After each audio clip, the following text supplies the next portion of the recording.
For many people, reaching a $500,000 net worth feels like a long-held goal finally becoming real. Life doesn't suddenly turn perfect, but it does get lighter. A lot of the small, constant worries that used to sit in the background start to fade. You're not reacting to every expense or surprise anymore, and that creates space to breathe. Nothing about your daily routine has to change for the shift to matter. You may still live in the same place and drive the same car, but the pressure eases. Decisions don't feel as urgent.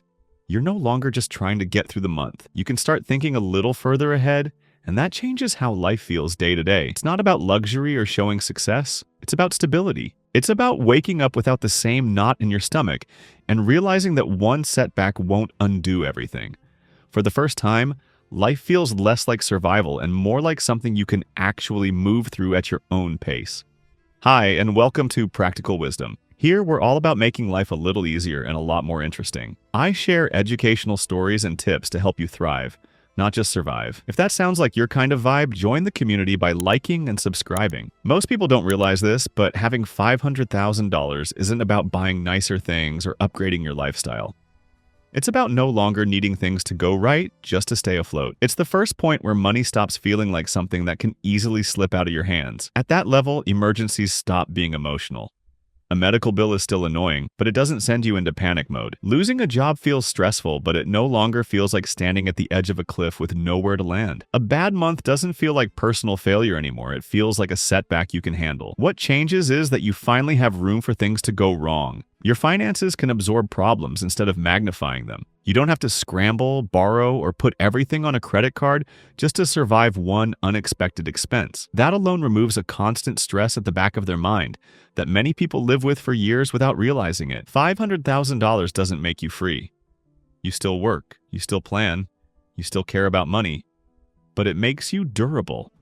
Harder to knock over, harder to corner, and once you feel that kind of stability, it changes how you think, how you talk to people, and how you move through the world knowing that one mistake won't undo everything you've built.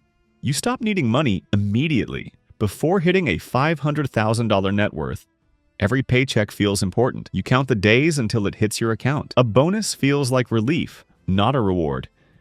Every unexpected expense feels heavier than it should because it throws off everything else. Money moves through your life quickly, and there's never much room to pause. After $500,000, that urgency starts to fade. You still care about money, but you're no longer desperate for it to show up right now. Time shifts to your side. You can afford to wait for better opportunities instead of jumping at the first thing that comes along. You can turn down work that doesn't pay fairly. You can walk away from bad deals without worrying about how you'll cover next month's bills. That ability to wait changes everything. It lets you make decisions based on what's right instead of what's urgent. And that's what separates people who build lasting wealth from those who just get a lucky break and spend the rest of their lives trying not to lose it. At this level, another strange thing happens that most people don't talk about. You become quietly, literally dangerous financially. Not in a flashy way. Not in a way anyone else can see. You're not showing it off, and you're not trying to prove anything. But the aura is there, whether anyone notices it or not. The reason is simple. When you have a net worth around $500,000, when invested properly, your money starts producing results that usually require years of working overtime to match. At a modest return, that portfolio can grow by tens of thousands of dollars in a single year without you doing anything differently.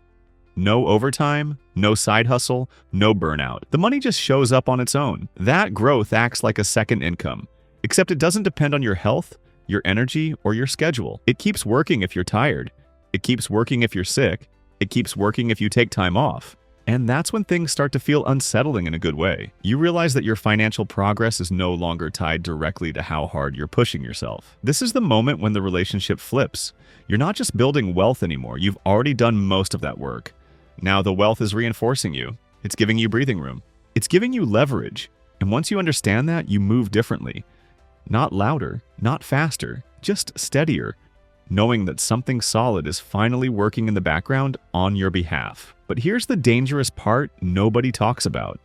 This is where people ruin it, because $500,000 is the most tempting number you will ever reach. It feels like you have made it. It feels like permission to relax. It feels like proof that you are special. And this is where most people start spending as if they have an infinite pool of money, not thinking of ways to protect it, or grow it. They upgrade cars, they upgrade houses, they upgrade lifestyles, but they do not upgrade their asset base. And slowly, silently, the compounding that should have made them wealthy is suffocated by new expenses and material purchases. You see, the rich get rich by keeping their lifestyle below their asset growth. This means that they don't live above their means, and they try and keep everything simple while focusing on growing their wealth. The poor, on the other hand, pretend to be rich by overspending, and before you know it, they're back in the hole where they started. The smartest people at this level usually do something that looks boring from the outside. They stop chasing big wins.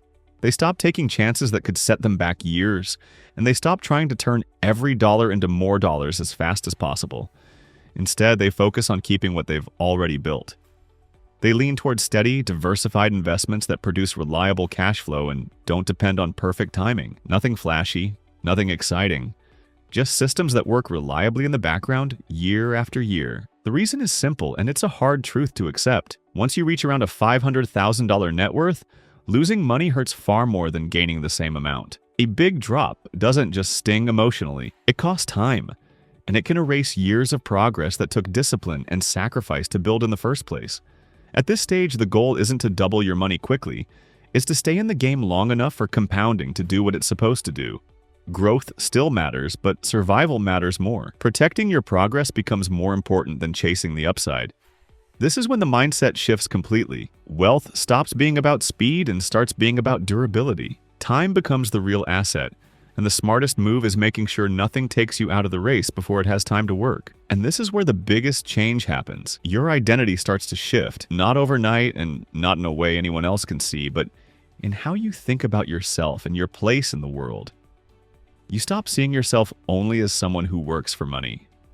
You still earn a living, but that's no longer the whole picture. You begin thinking of yourself as someone who owns money and is responsible for what it does next. Your attention slowly moves away from just earning more and toward building and managing assets that can stand on their own. The questions you ask yourself change. Instead of focusing only on how much you make in a month, you start paying attention to how your money is growing without your effort. You think less about spending and more about where each dollar is placed. Short-term wants lose some of their pull because long-term goals start to matter more. This is when work stops being the center of your financial life.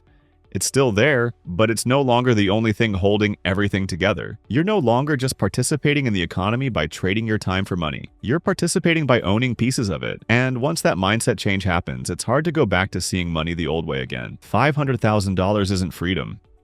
It won't suddenly remove responsibility or guarantee an easy life, but it is the doorway to it. It's the point where your future becomes difficult to derail as long as you don't work against yourself. At this level, the math starts to matter more than the effort. Time and compounding are finally on your side. Small, reasonable returns can carry your progress forward without you needing to constantly push. But that also makes this stage risky, not because the money disappears on its own, but because bad decisions can undo years of careful work. This is why restraint becomes more important than ambition. The goal isn't to prove anything or rush to the next milestone.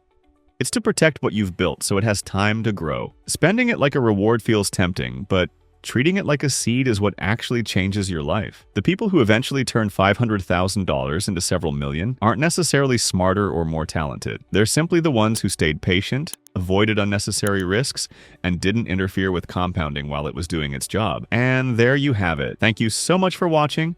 Be sure to like, share, and subscribe. And with that said, I'll see you tomorrow for the next video.